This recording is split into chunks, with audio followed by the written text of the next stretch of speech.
Hello everyone, আসসালামু আলাইকুম। কেমন আছেন সবাই? পবিত্র মাহে রমজানের বেশ কয়েকটা রমজান চলে গেছে। কে কেমন আছেন? আলহামদুলিল্লাহ, আপনাদের দোয়া ভালোবাসায় আমরা বেশ ভালো আছি।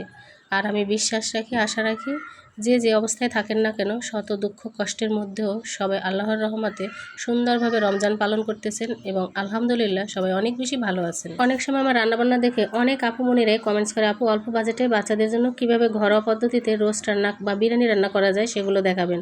তো আজকে ভাবছি যেহেতু আমি বিরিয়ানি রান্না করতেছি, তো সেই জন্য আমি এটা আপনাদেরকে বলেই দিব যে কীভাবে অল্প বাজেটে ঘরে থাকা উপকরণে এত মজাদার দম বিরিয়ানি রান্না করা যায়।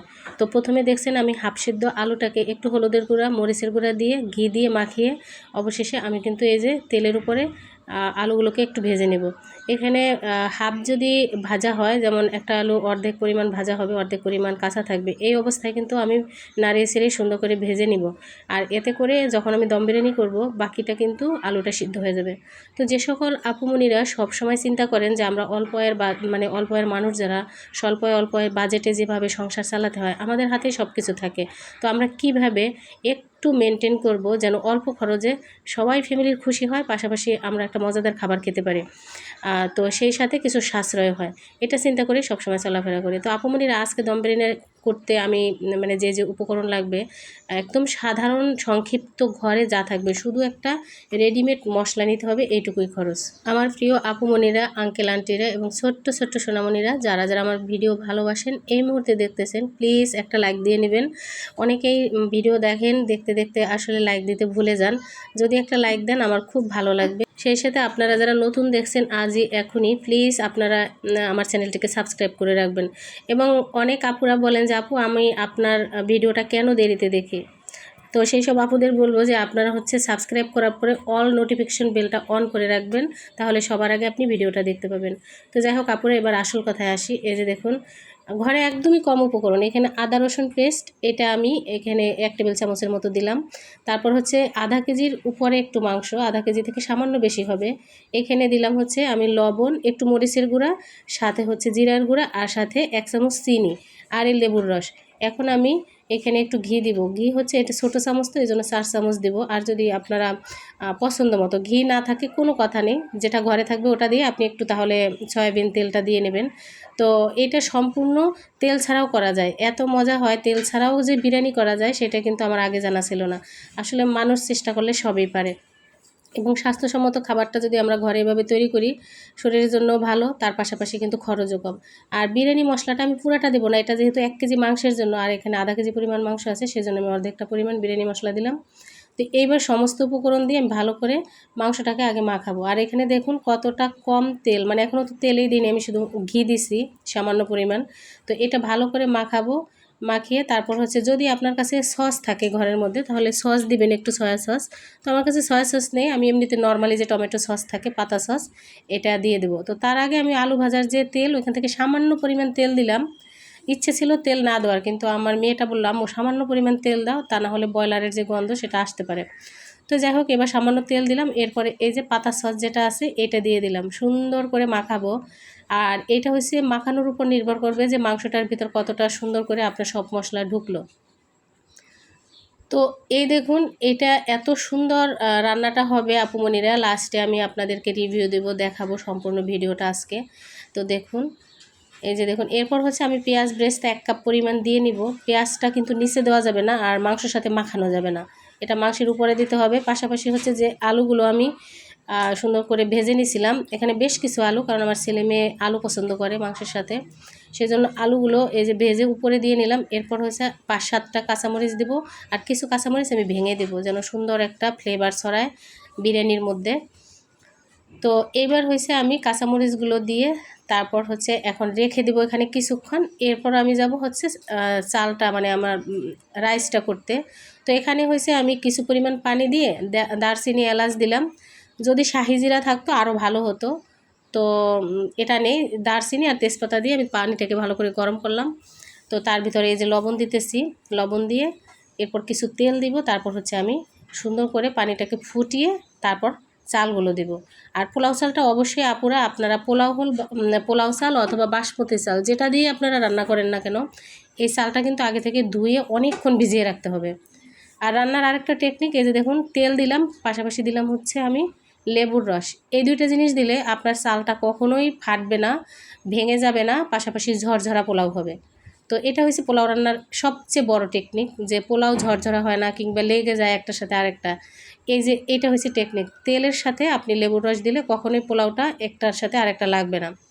এরপর এখানে দিলাম আধা কেজি পরিমাণ পোলাও চাল। এই চালটা কিন্তু 1 ঘন্টা আগে আমি ভিজিয়ে রাখছিলাম আপুরা। তো বেশি সময় কিন্তু বয়েল করব না, মাত্র 4-5 মিনিট বয়েল করলে হবে, যেহেতু গরম পানি আর এটা পোলাও চাল তো খুব তাড়াতাড়ি হয়ে যায়, তাই না? তো সেই জন্য আমি বারবার দেখতেছিলাম যে কতটুকু হলো। দেওয়ার সাথে সাথে 2-3 মিনিটের মধ্যে দেখলাম যে এটা হাফ বয়েল হয়ে গেল। তো 70% হইলে বা 60-70% হলেই আনা পাপুরা, তাহলে কিন্তু খুব সুন্দর হবে। এরপরে আর করতে হবে না, বয়েলটা আর বেশি করবেন না, তাহলে রাইসটা খুব মানে নরম হয়ে যাবে। তো আলহামদুলিল্লাহ, যাই হোক, আমার ছেলে মেয়ে কোরআন শরীফ পড়তেছে, আর আমি মাঝে মাঝে গিয়ে দেখতেছি যে আসলে তারা কতটুকু কিভাবে পড়তেছে। তো এই যে দেখুন এত সুন্দর হয়েছে একদম, মাশাআল্লাহ, এই যে এত সুন্দর হয়েছে আপুরা, দেখুন কত সুন্দর হয়েছে। এখন এটা বয়েল হয়ে গেছে, মানে একদম পুরোপুরি কিন্তু পোলাও চালটা সিদ্ধ হবে না।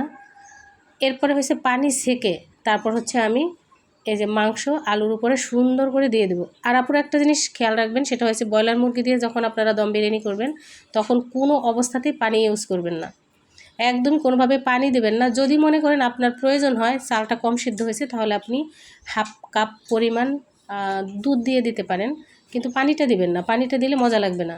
এই যে এখানে দেখুন আমি আধা সিদ্ধ যে চাল, এটা একদম মাংসের উপর দিয়ে দিলাম। মাংসটা কোনোভাবেই আমি এখনও রান্না করিনি, আপনারা তো দেখলেন ম্যারিনেট করে রেখে দিছি। তো আবার দিয়ে দিলাম আমি পেঁয়াজের ব্রেস্তা। তো আপুমনিরা, এই পর্যায়ে কিন্তু আপনারা সুন্দর করে সমস্ত রাইসগুলো দিয়ে একদম চাপ দিয়ে রাখবেন, তাহলে কিন্তু খুব সুন্দর হবে। নিচে যে ব্রয়লার মুরগিগুলো থাকবে, সেগুলো কিন্তু আপনার খুব সহজে সিদ্ধ হয়ে যাবে। আর এইভাবে আপনারা দেবেন, একটু মোটা হাঁড়ি, ননস্টিক বা মোটা হাঁড়িতে দিলে বেশি ভালো হয়। আর গ্রামে যারা রান্না করবেন, আমার মনে হয় তারা হচ্ছে হাঁড়ির নিচে মাটি লেপে দিবেন মোটা করে, তাহলে দেখবেন আপনার নিচে যে বিরিয়ানিটা থাকবে সেটা কিন্তু পুড়ে উঠবে না, মানে লেগে যাবে না।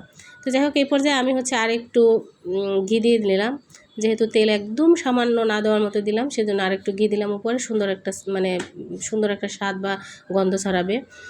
তো যেসব আপুমনিরা এখনও বসে আছেন ভিডিও দেখার জন্য, তো তাদেরকে বলবো যে আপুরা, আচ্ছা তার আগে একটু বলে নিই, এটা দেখেন আলহামদুলিল্লাহ, পাশের বাসা থেকে ভাবি একজন, সে আমাদের জন্য ইফতার পাঠাইছে, আলহামদুলিল্লাহ, ভাবির জন্য অনেক দোয়া রইল। তো আপুরা, আমি এখানে হচ্ছে এবার আমার বিরিয়ানির এই যে কড়াইটা দেওয়ার পালা। তো এবার হচ্ছে দিয়ে তারপর যে ছোট এই যে এখানে ছিদ্রটা থাকে, এটা আমি একটা মরিচ দিয়ে বন্ধ করে দিলাম।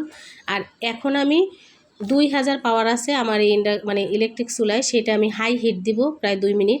2 মিনিট পরে আপুরা আমি একদম 200 পাওয়ার করে দিলাম, আপনাদের দেখায় সর্বনিম্ন পাওয়ার এটা, কারণ এখন আর আমার এখানে আর টাচ করার কোনো কিছু নাই, একদম হালকা আছে। যেমন আপনারা গ্রামে রান্না করেন, চুলায় রান্নার পরে যে তাপটা থাকে, সেটা এখন এটাই পাওয়া যাবে এরকম। তো ইলেকট্রিক চুলায় রান্না করা কিন্তু খুবই সুন্দর, খুবই সহজ আপুরা। তো এখন এই 200 হিটে পাশে আটা দিয়ে দিলাম, যেন কোনোভাবে ভাপ বের হইতে না পারে, দমে আমার বিরিয়ানিটা একদম সুন্দর মতো হয়ে যায়।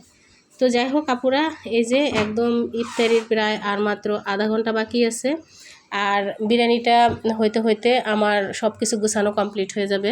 অল্প বাজেটে আপনার ঘরে যদি একটু পোলাও চাল থাকে আর একটু মাংস থাকে, তাহলে শুধুমাত্র বাজার থেকে আপনি একটা বিরিয়ানি মশলা নিয়ে আসবেন, দেখবেন অল্প বাজেটে আপনি ফ্যামিলির সবাইকে খুশি করতে পারবেন। যদি মেহমানও চলে আসে আপুরা, নিশ্চিন্তে এই দম বিরিয়ানিটা আপনি করতে পারবেন। আর এত সুন্দর, মাশাআল্লাহ, আলহামদুলিল্লাহ আপুরা, বিশ্বাস করেন আমি যখন এই যে কড়াইটা খুলছি, আমার কাছে মনে হলো যে এরপরে যদি আর কোনো দিনও বিরিয়ানি রান্না করি, আমার জীবনে যতদিন আমি বিরিয়ানি রান্না করব, ঠিক এভাবেই বিরিয়ানিটা রান্না করব।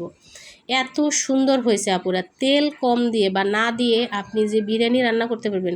আমরা কিন্তু অনেকেই বিরিয়ানিটা খাই না, কি জন্য? তেল বেশি থাকে, তাই না? বাইরে অনেক বেশি তেল থাকে, বা কোথাও গেলে বলি যে না না, তেলের জিনিস খাবো না। এই যে দেখুন, একদমই যে তেলটুকু আমি দিয়েছি, এটুকু না দিলেও পারেন আপনারা, সামান্য পরিমাণ ঘি দিয়ে করে ফেলবেন, এত সুন্দর হয়। আর আপুরা, এটা যদি বাসমতি চাল হতো, তাহলে যে কি সুন্দর হতো। আর এত ঝরঝরা বিরিয়ানিটা হবে আমি কখনো ভাবতেই পারিনি যে এত সুন্দর। আলহামদুলিল্লাহ, এত সুন্দর হয়েছে। প্রত্যেকটা মানে চাল আলাদা আলাদা, ভাতগুলো আলাদা আলাদা। এই যে এখানে এত ঝরঝরা হয়েছে, তো আমি নাড়িয়ে ছেড়ে দেখতেছিলাম। আর চিকেনগুলো আপুরা দেখেন যে একদম ভাজা ভাজা পোড়া পোড়া হয়েছে, মনে হয় যে আমি আগে থেকে ভেজে রেখে তারপর দিছি, কিন্তু না, আপনারা দেখলেন মেরিনেট করে তারপর আমি রেখে দিছি। যেহেতু পানি ইউজ করি নাই, এত সুন্দর হয়েছে। আলহামদুলিল্লাহ আলহামদুলিল্লাহ। ইফতারির একদম সময় হয়ে গেছে আপুমনিরা। এখানে আমি, আমার ছেলে এবং মেয়ে আছি আজকে, আমার হাজব্যান্ড নাই। তো যাই হোক, আল্লাহর অনেক রহমত, আজকে 8 রমজান পার করলাম আমরা, আলহামদুলিল্লাহ। সবার জন্য আপুমনিরা অনেক বেশি দোয়া ভালোবাসা রইল।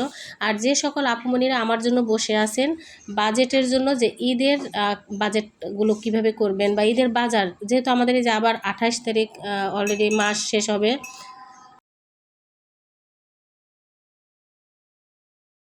এবং নতুন একটা মাস শুরু হবে, তাহলে আমরা এখানে অর্ধেক দিন রমজান থাকবে, অর্ধেক দিনের পরে আমাদের ঈদ হবে। তাহলে আমরা কিভাবে একই বাজেটে, কোনো বাজেট বাড়ানো ছাড়াই আমরা কিভাবে ঈদ কাটাবো, আমাদের এই অল্প আয় অল্প ইনকাম দিয়ে ঈদ সম্পন্ন করব, সেই বাজেটগুলো কিন্তু আমি নিয়ে আসবো ইনশাআল্লাহ। তো আপুরা এই যে আলহামদুলিল্লাহ এত মজা হয়েছে আপুরা, বিশ্বাস করুন। এমনিতেও সারাদিন রোজা রেখে ইফতারিতে যা খাই সবই মজা লাগে, কিন্তু এই বিরিয়ানিটা এত মজা হয়েছে আপু, বিশ্বাস করুন আপুরা। আপনারা যারা অল্প বাজেটে ঘরের মধ্যে সবাইকে খুশি করবেন, খুবই কম টাকায় আপনারা রান্নাবান্না করবেন, এভাবে ফলো করবেন। অনেক বেশি কিছুর দরকার নাই, শুধু রান্নার সময় বিসমিল্লাহ বলে আপু মন দিয়ে রান্নাটা করবেন, তাহলেই দেখবেন আলহামদুলিল্লাহ অনেক মজা হবে, অনেক মজা হবে। তো আজকের ভিডিওর একদমই শেষ প্রান্তে চলে আসছে আপুরা, যে যেখান থেকে আমার ভিডিও দেখতেছেন এতক্ষণ পর্যন্ত যারা আছেন সবার জন্য আবার অনেক বেশি ভালোবাসা আর দোয়া রইল।